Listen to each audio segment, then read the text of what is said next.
রাজধানীর মৌচাকের স্বেচ্ছাসেবক দলের রমনা থানার সাবেক আহ্বায়ক বিল্লাল হোসেন তালুকদারকে হত্যার ঘটনায় ব্রিফ করছেন ডিএমপির ডিসি মিডিয়া এনএম নাসিরউদ্দিন। সরাসরি যাচ্ছে ব্রিফিংয়ে।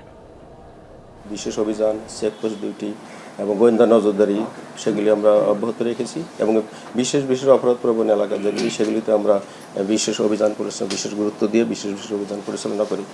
তো ইতিমধ্যে দেখেছেন যে এই রিসেন্টলি সদ্যসমাপ্ত যে ঈদুল আজহা গেল একটা বড় অনুষ্ঠান, সেখানে কিন্তু আমরা আমাদের সর্বোচ্চটা দিয়ে আমরা আইন শৃঙ্খলা পরিস্থিতি যথেষ্ট স্বাভাবিক রাখতে সচেষ্ট ছিলাম এবং আমরা অনেকটা সফল হয়েছি।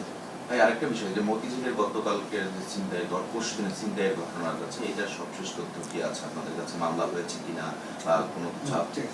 জি, গত পরশু যে ঘটনাটি ঘটেছে, আসলে গত পরশু একটি ছিনতাইয়ের ঘটনা ঘটেছে মতিঝিলে।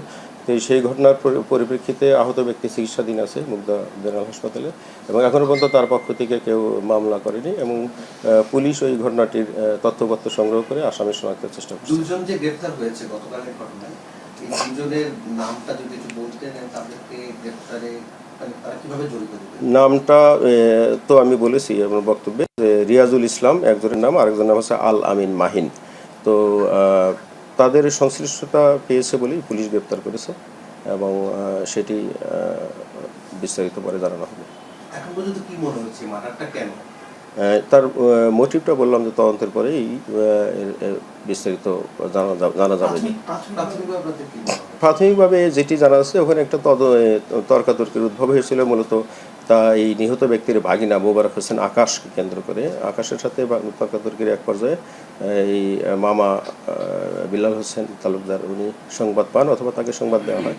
তিনি ঘটনাস্থলে আসেন, আসলে সেখানে তার ভাগনার সাথে যাদের তর্কাতর্কি হচ্ছিল তাদের বিপক্ষ দলের পক্ষে যুবদল নেতা ছিলেন তিনি দিদারুল ইসলাম বাবু। তো ওনার সাথে তর্ক এক পর্যায়ে তাৎক্ষণিকভাবে ঘটনাটি ঘটে বলে প্রাথমিকভাবে জানা যায়।